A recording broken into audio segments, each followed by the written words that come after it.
ঐতিহাসিক বস্তুবাদ হল মার্ক্সবাদের একটি প্রধান উপাদান। এটি হল মার্ক্সীয় দর্শনের এক অবিচ্ছেদ্য অংশ।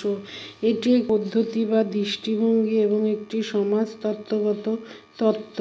এটি হল ইতিহাস সম্পর্কে মার্ক্সীয় দর্শন বা ইতিহাসের দর্শন। মানব সমাজের উদ্ভব ও বিকাশ ধারা উপলব্ধি ও ব্যাখ্যার ক্ষেত্রে দ্বন্দ্বমূলক বস্তুবাদী নিয়মাবলীর প্রয়োগ থেকে উদ্ভূত হয় ঐতিহাসিক বস্তুবাদ।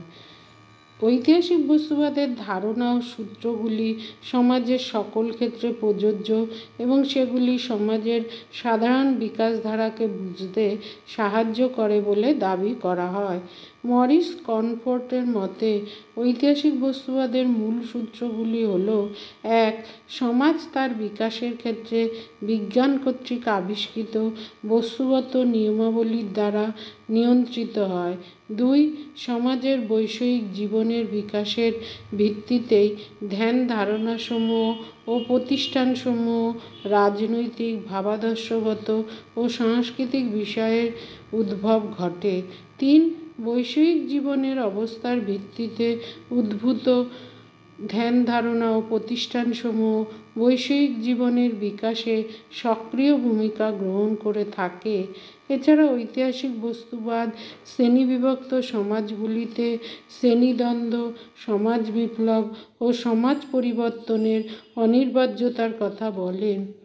ঐতিহাসিক বস্তুবাদ আদিম সাম্যবাদী সমাজ, ক্রীতদাস সমাজ, সামন্ত সমাজ, পুঁজিবাদী সমাজের বিকাশধারাকে ব্যাখ্যা করে এবং ভবিষ্যৎ সাম্যবাদী সমাজে উত্তরণের অনিবার্যতার কথা বলে থাকে।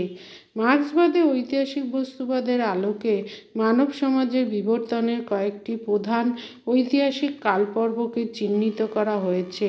এগুলি হল: আদিম সাম্যবাদী সমাজ, দাস সমাজ, সামন্ত সমাজ, পুঁজিবাদী সমাজ ও সমাজতান্ত্রিক সমাজ। মার্ক্সবাদে এগুলিকে সামাজিক অর্থনৈতিক গঠনরূপ বলে উল্লেখ করা হয়। এইরূপ প্রতিটি সামাজিক অর্থনৈতিক গঠনরূপে তার বিশেষ অর্থনৈতিক, সামাজিক, রাজনৈতিক ও ভাবাদর্শগত রূপ ও সম্পর্কসমূহ লক্ষ্য করা যায়।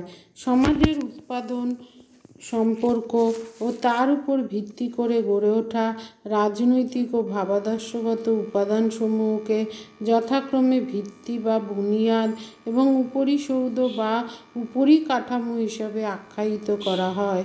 কোনো সমাজের ভিত্তি বা বুনিয়াদ বলতে মানব সমাজের কোনো প্রধান ঐতিহাসিক কালপর্বে মানুষের ইচ্ছা নিরপেক্ষভাবে বিদ্যমান উপাদান সম্পর্কসমূহ এবং তার সঙ্গে সঙ্গতিপূর্ণ উৎপাদিকা শক্তিসমূহের বিকাশকে বোঝানো হয়। উপরিসৌধ বলতে মার্ক্স মতাদর্শগত সম্পর্কসমূহকে বুঝিয়েছেন। উপরিসৌধ ভিত্তির উপর প্রতিষ্ঠিত থাকে এবং উভয়ের মধ্যে ঘনিষ্ঠ সম্পর্ক লক্ষ্য করা যায়। রাজনৈতিক, আইনগত, দার্শনিক, নৈতিক, নান্দনিক প্রণালী অনুরূপ ভাবাদর্শগত সম্পর্কগুলি উপরিসৌধের অন্তর্গত। আজ আসি, দেখা হচ্ছে পরবর্তী ভিডিওতে।